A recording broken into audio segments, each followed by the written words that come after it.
You know, you look at a city this time of morning from a distance, and it's like you're looking at it for the first time, and maybe you are. And you wonder what it's like, who lives here, how'd they get here, why'd they come?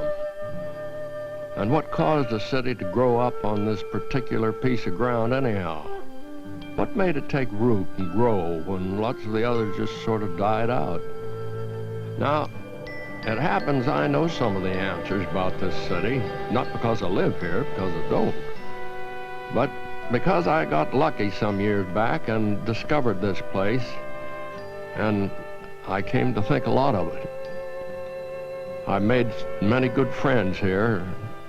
I still come back often, and sometimes it's just hard to pull away. There's a feeling of warmth that you don't normally feel in other parts of the country. When I'm walking down the street with friends of mine from other places, and I say hello, and somebody says hello back, and they'll say, "Who was that?" I said, "I don't know." I said, "But you just spoke to him, and he spoke to you."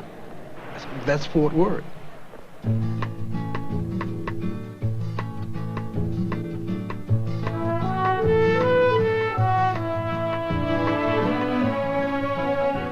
I guess every town has a flavor or a personality all its own, but this one seems to have more than most, at least of the ones I've been to. It's got lots of things that you'd expect it to have, and other things that you never dreamed it had. The old and the new together in an unexpected blend. That's Fort Worth, Texas. The unexpected city.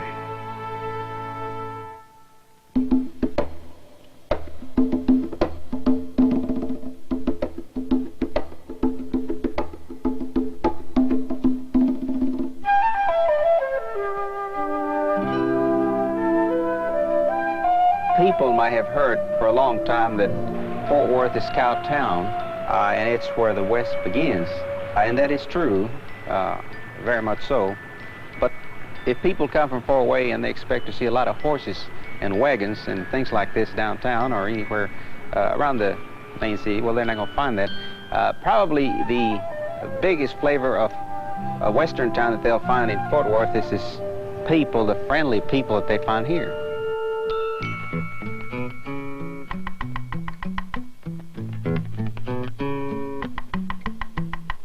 I think the biggest surprise people get is the fact that it's not all dry ranch land. We've got trees, lakes, beautiful museums. Well, of course, the first thing they ask is how many horses do you have and where are your oil wells, and I don't see you toting your gun. And when you ask them if they've ever heard of the Kimball Art Museum or Louis Kahn, they say surely. And, and we say, do you realize that, one of his largest monuments to his genius is in Fort... Oh, yes, you really do have the Kimball. Or we ask them if they, realize that the Van Cliburn competition is here. Oh, I didn't realize, yes. What they don't expect are museums. They don't expect an opera company that is good. They don't expect anything like what we've got on Amon Carter Square, the Kimball, the Amon Carter Museum of Western Art, the Fort Worth Art Museum, the Fort Worth Museum of Science and History, all within walking distance. They don't expect that. The reason they're surprised, I think, is because Fort Worth, just by its name and then by reputation, is probably more Texas than any other city. Cowtown. That's what they called Fort Worth, and for darn good reason, too.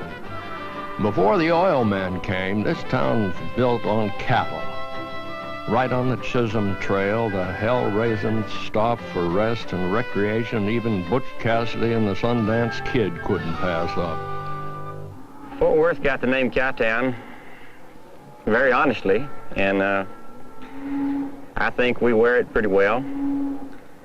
Cowtown is a very real part of our heritage, not only from the kind of people that came to Fort Worth and came through Fort Worth, but the way Fort Worth made its money. And and started to grow initially, and I think Cowtown is just a fine name for Fort Worth.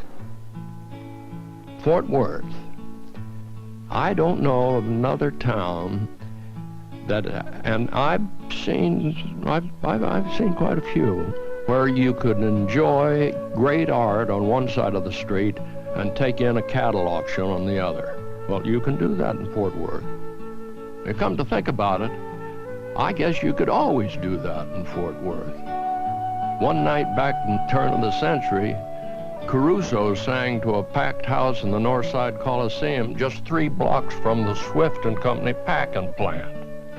It's kind of nice to think that we belong to the West. It's part of our heritage, part of the things that made the United States great, and certainly Texas.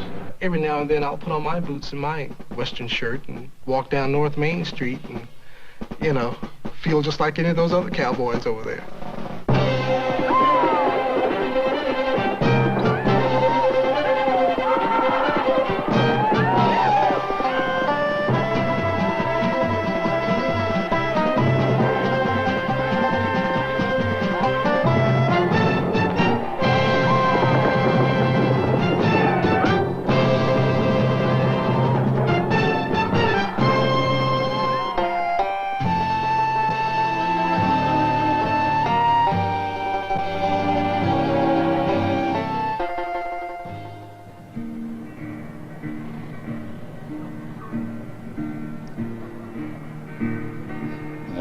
Sunshine, my only sunshine, you make me happy when the skies are gray.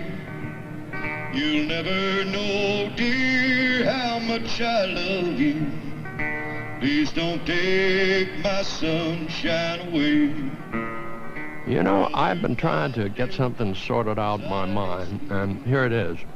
If Fort Worth is where the West begins, then if you're going the other direction, isn't it where the East begins? That's something to think about.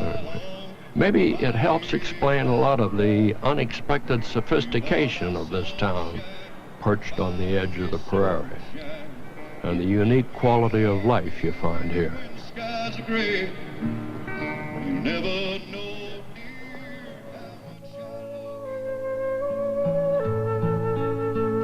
Greatest place in the world to live, the way I describe Fort Worth. I think that the quality of life that you can find here in Fort Worth is better now and is going to continue to be better because we can profit from the cities who have grown so rapidly that the people that live there have sort of lost their town.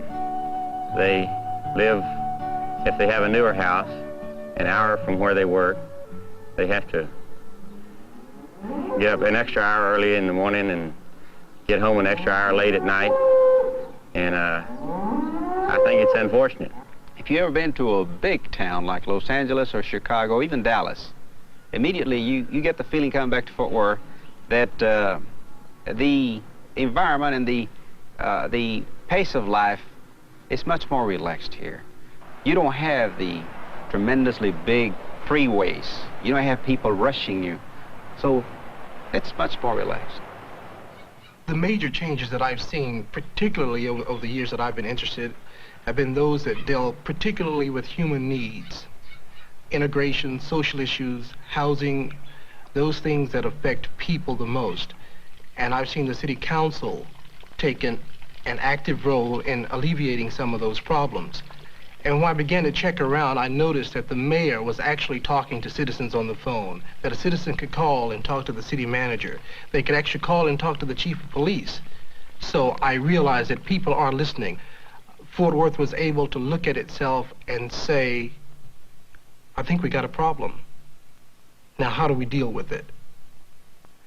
That's the major attribute, I think, of this city, is that it is capable and willing to look at itself, look at its problems, and then decide to try to do something about it. Not always succeed, but try.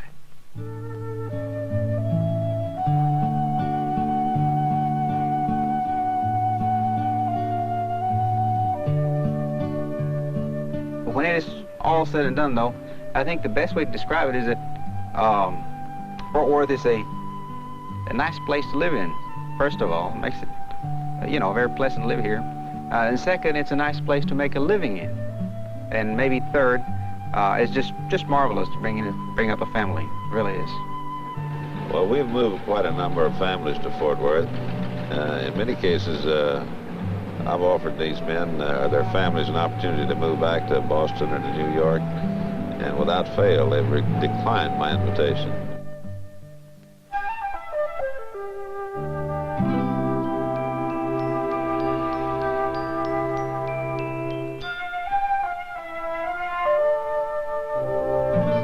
If the sun seems bigger when you're in Fort Worth, and it does, so does the opportunity.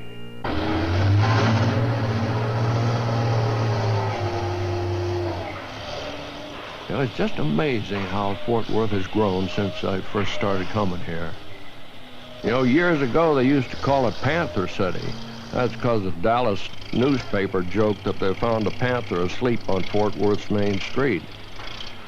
Golly, that panther would have to look sharp today, wouldn't he?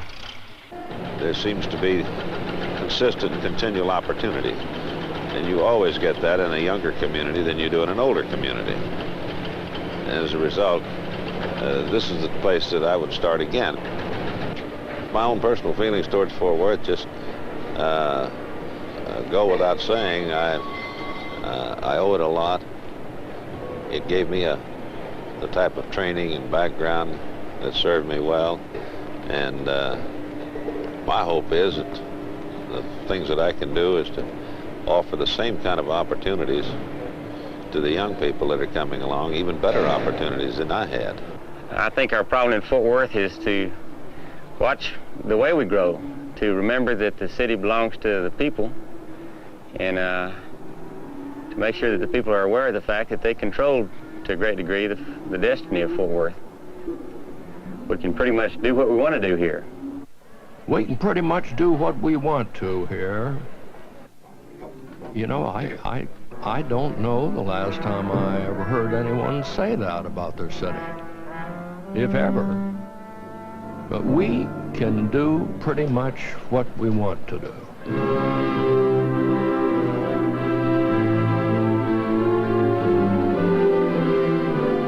I think Fort Worth's future really is a healthy one as far as economics are concerned. I also think it's a healthy one as far as sociology is concerned. I think its people are certainly more aware and closer than they've ever been probably in history, and I think they're still coming together. The cultural community shares so much with everyone. The museum directors consciously endeavor to take the art outside of the walls of the museum in addition to bringing people inside.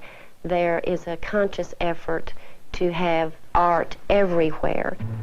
When the tourists come to Texas, they pretty much want to see cowboys, and they want to see something about where we came from, and Fort Worth has that more than any other Texas city. And if we capitalize on our heritage without making it plastic, without making it anything except what it is, I think we'll have a very attractive place for people to come for a long time, and I don't think it'll wear out. The future for Fort Worth, to me, it just seems extremely bright. I made that assessment a long time ago when I set up shop here. The future of Fort Worth is just bright. There's no question about that. The future of Fort Worth is bright. It's exciting. I think we've just started to grow. I think we've just started. It seems to me the people of this city have found a way of life that comes closer to what most of us would like to have than any other place I know of. I guess they just never found out that they were supposed to get more cold and impersonal and less in touch with each other as their city grew. So there it sits, high on a bluff above the Twin Forks of the Trinity River, where it can never lose sight of its past and can see its future forever. Fort Worth, the unexpected city.